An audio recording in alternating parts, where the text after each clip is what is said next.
Boa noite. Depois do impacto inicial provocado pelo crime praticado em uma escola no Rio de Janeiro, onde um ex-aluno matou 12 crianças e feriu outras tantas, é hora de analisar de que forma os meios de comunicação cobriram o caso, como trataram o comportamento do assassino, a dor e o sofrimento das vítimas e que repercussão essa cobertura gerou na sociedade brasileira. É o que você vai ver no Rede Mídia, que começa agora.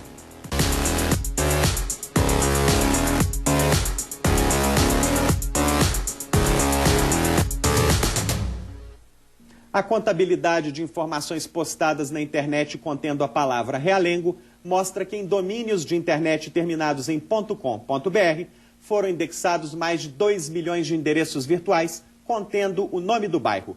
No mesmo período do ano passado, esse número de URLs não chegava aos 530 mil.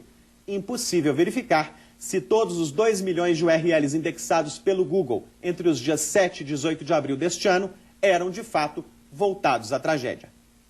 Um atirador mata várias crianças em uma escola do Rio. Relembre o caso. Amanhã, muitas informações, muitas pessoas buscando informações, pais desesperados. Rio de Janeiro, 7 de abril de 2011. Um homem armado entra em uma escola pública e atira contra as crianças e se mata. 12 morreram. Uma tragédia inédita no país. Mas como a mídia se comportou ao noticiar esse fato? Certo ou errado, eu não sei, mas a mídia ela tem costume de dar sensacionalismo a certas pessoas que às vezes não merecia. Precisou de dar essa voz pra gente conhecer ele, pra entender o porquê que ele fez, pra saber o que ele pensou antes de fazer aquilo, porque senão a gente não ia entender. Esse professor ressalta a inexperiência da imprensa brasileira na cobertura de tragédias como a de Realengo. Eu acredito que a mídia cometeu excessos, sim. Excessos na cobertura. Acho que principalmente na tentativa de entender o porquê da ocorrência dessa chacina. Ao fazer isso, houve uma superexposição da figura do criminoso. E ele acaba cumprindo os dois intentos dele. O primeiro, que era a chacina, e o segundo, de conseguir essa notoriedade que ele alcançou após aí a divulgação do crime. Superexposição que serve até de exemplo. Outros casos ocorridos principalmente nos Estados Unidos e divulgados na imprensa mundial podem ter servido, inclusive, de inspiração para Wellington. Repensar o fazer jornalístico, discutir a forma de noticiar tragédias, é, na visão do professor, neste momento, uma necessidade. O jornalista ele mexe com a sociedade, ele lida com a sociedade diariamente, ao noticiar, ao informar, ao criticar, ao se posicionar. Então, nesse sentido, a gente tem que ter essa interface, tentar entender melhor como funciona essa sociedade e as consequências das nossas ações, das ações da mídia, sobre a sociedade. E para falarmos mais sobre a cobertura da mídia neste caso de Realengo, nós conversamos com a professora Raquel Paiva, da UFRJ, e com o professor Paulo Henrique Queiroz Nogueira, da UFMG. Raquel é jornalista, doutora em comunicação, pesquisadora, autora de vários artigos e livros na área de comunicação comunitária, análise crítica de mídia e jornalismo. Leciona na UFRJ e coordena o Laboratório de Estudos em Comunicação Comunitária. Paulo Henrique é graduado em Filosofia, doutor em Educação e professor da Faculdade de Educação da UFMG. Faz parte do Laboratório da Juventude, um programa de ensino, pesquisa e extensão da Faculdade de Educação da UFMG, que realiza atividades de investigação, levantamento e disseminação de informações sobre a situação dos jovens da região metropolitana de Belo Horizonte. Boa noite, professora Raquel. Boa noite, professor Paulo. Os dois muito bem-vindos ao programa Rede Mídia sobre esta notícia que já foi tão abordada pela mídia, este crime que impressionou o Brasil inteiro, ocorrido aí numa escola pública em Realengo, no Rio de Janeiro. Professora Raquel, há várias formas de abordar esse assunto. Eu queria começar pelo enfoque dado pela mídia brasileira ao tema das vítimas, dos familiares, dos sofrimentos das vítimas e dos familiares. Como é que a senhora viu a atenção que a mídia dedicou a estes personagens? Boa noite, muito obrigada pelo convite. Eu acho que, veja bem, a gente não fez, a gente não tem isso quantificado, eu não tenho. Mas certamente está na memória de todos nós que a cobertura muito maior em cima do assassino, né, do rapaz. Muito maior e mais dramática, porque a mídia ficou o tempo todo tentando descobrir, como bem falou o rapaz, que deu entrevista agora, ficou o tempo todo tentando descobrir quais as razões, a motivação do crime. E eu acho que na medida em que fez isso, ela deslocou, ela criou uma ilha à parte, Realengo, o que é Realengo, o que são aquelas famílias, como elas vivem, que relação elas têm com a escola, essas crianças ficam quanto tempo na escola, nada disso a gente viu, né? Nada disso a gente ficou sabendo. Eu acho que já é uma voz corrente e muito bom que a gente veja isso, a matéria também trouxe agora. Todas as pessoas consideram que foi excessiva, né? Uma cobertura. A gente não pode não saber valorar ainda em que foi excessivo, mas todos nós, enquanto telespectadores, audiência, leitores, temos o sentimento de que foi excessivo, de que foi uma cobertura excessiva e que ela nos abalou por demais. O fato já era dramático, já era fora do comum, já tinha todos os apelos, né, para que a gente se dramatizasse, sentisse com aquela situação. E a mídia corroborou e levou isso ao máximo, né, ao máximo. Então, as vítimas, os familiares, o sofrimento dessas crianças, desses jovens, a mídia cobriu corretamente, professor Paulo?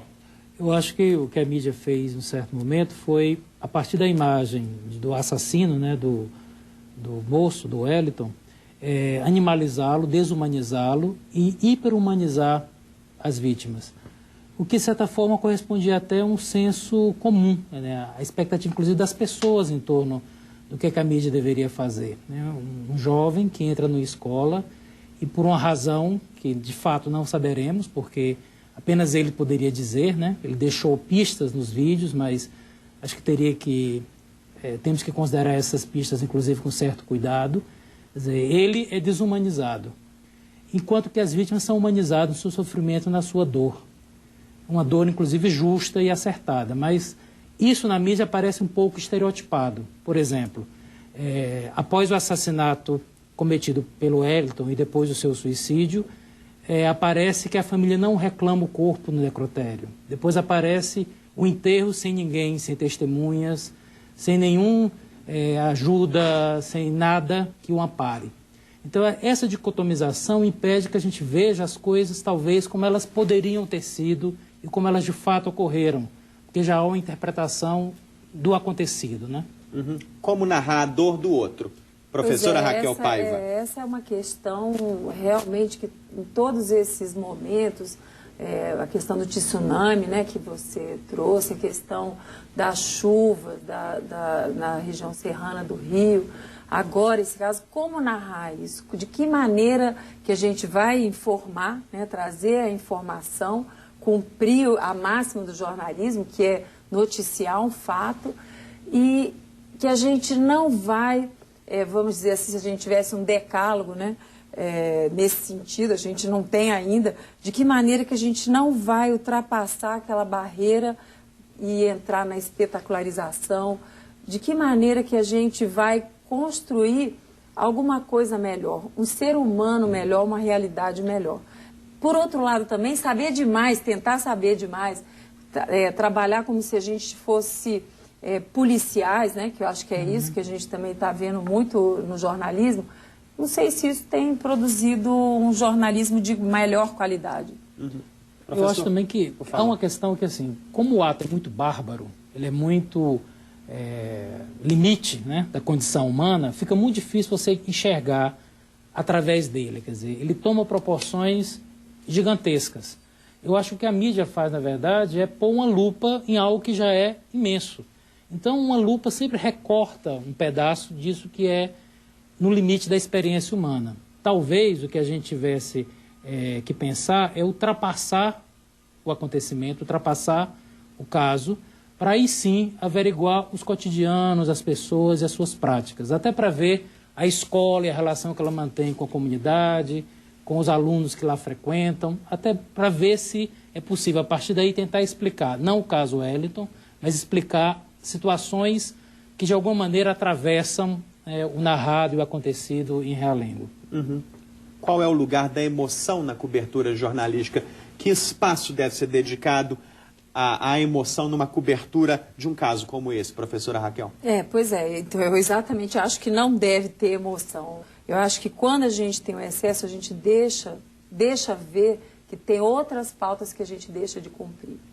Então, a gente não sabe, eu gosto muito do que o professor Paulo falou agora, a gente não sabe a vida dessas pessoas, a gente não sabe como é que funciona a escola. Eu não sei como é que funcionava aquela escola, qual é o cotidiano, quem são os professores, eu não sei. Eu acho que a escola tem aparecido na mídia dessa maneira, né? E como a escola, também outras coisas. Qual é a família? Então, eu acho que é muito bom a gente pontuar, nesse caso, como uma exceção. E será que é bom a mídia ficar tão envolvida com a exceção? Uhum. Essa é a minha... Isso pode provocar alguma deturpação?